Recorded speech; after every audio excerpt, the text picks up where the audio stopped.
Buenas tardes, compartimos nuestro ratito de oración como hacemos cada día. Seguimos leyendo el capítulo 9 del Evangelio según San Marcos. Jesús tomó a Pedro, Santiago y Juan y los llevó a ellos solos a un monte elevado. Allí se transfiguró en presencia de ellos. Sus vestiduras se volvieron resplandecientes, tan blancas como nadie en el mundo podría blanquearlas.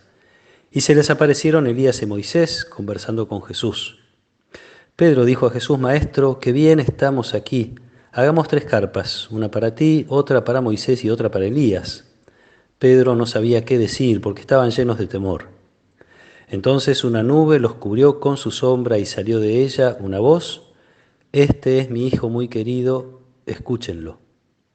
De pronto miraron a su alrededor y no vieron a nadie sino a Jesús solo con ellos.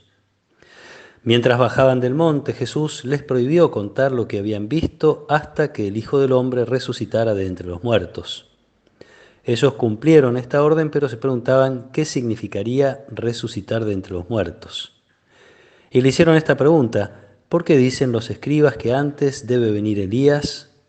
Jesús les respondió: sí, Elías debe venir antes para restablecer el orden en todo, pero ¿no dice la Escritura que el Hijo del Hombre debe sufrir mucho y ser despreciado? Les aseguro que Elías ya ha venido e hicieron con él lo que quisieron, como estaba escrito. Palabra del Señor.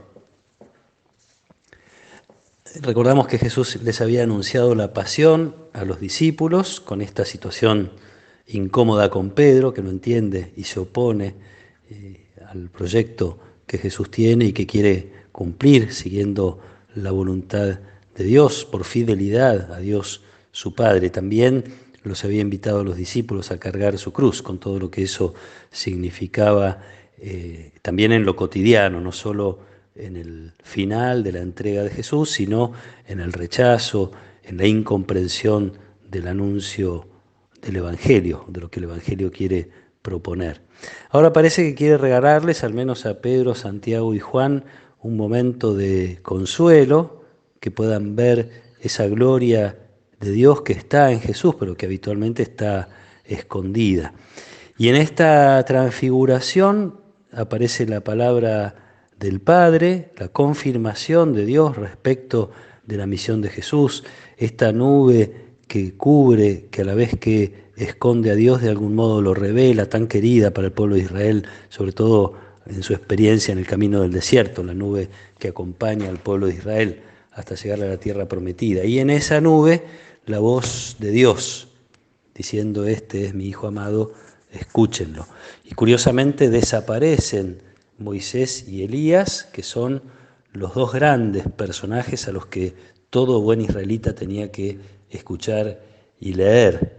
Moisés, quien transmite la ley de Dios; Elías como un signo, como el gran profeta, pero también como el signo de otros profetas, como aquel que anticipa la llegada de Dios, que descubre las cosas de Dios. Moisés y Elías, los grandes pilares de la Biblia, los grandes pilares de la revelación, en este momento desaparecen, quedan como por debajo de Jesús. Ahora hay que escuchar a Jesús.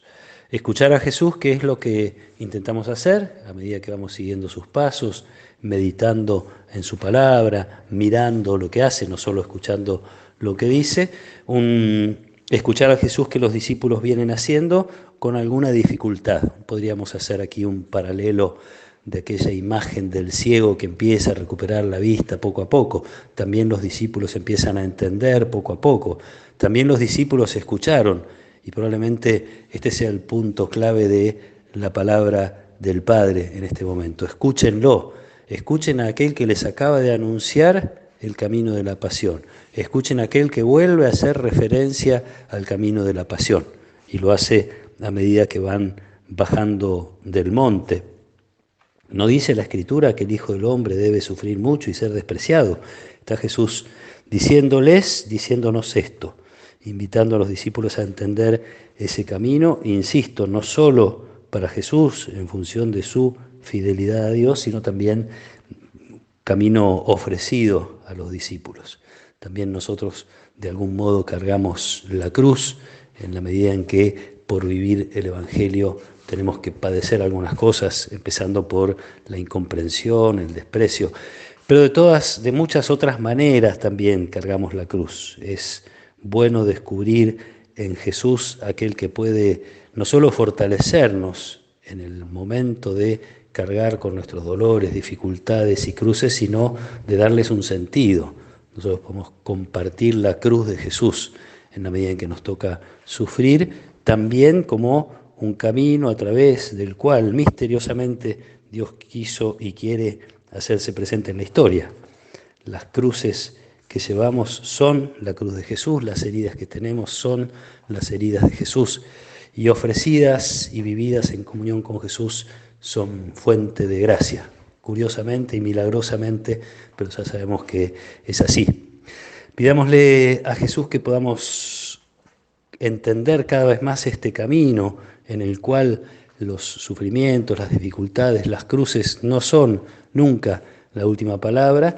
Podemos no solo celebrar esto que Jesús intenta decir a los discípulos, porque cuando les habla de la pasión, también les habla de la resurrección al tercer día, tener esta mirada que va un poquito más allá de lo inmediato, sobre nuestras cruces, dolores, sufrimientos, mirar un poquito más allá también, teniendo la certeza de que Dios del mal que no quiere puede sacar el bien que sí quiere, de las muertes y dolores saca vida y salud. Pidámosle que nos conceda esta mirada, que nos conceda también la constancia en la escucha, que seamos estos discípulos que siempre están atentos a lo que Jesús tiene para decir, y a la luz de algunas reflexiones de San Juan de la Cruz, de San Agustín, decir o recordar que todo lo que Dios tiene para decirnos nos lo dijo en Jesús.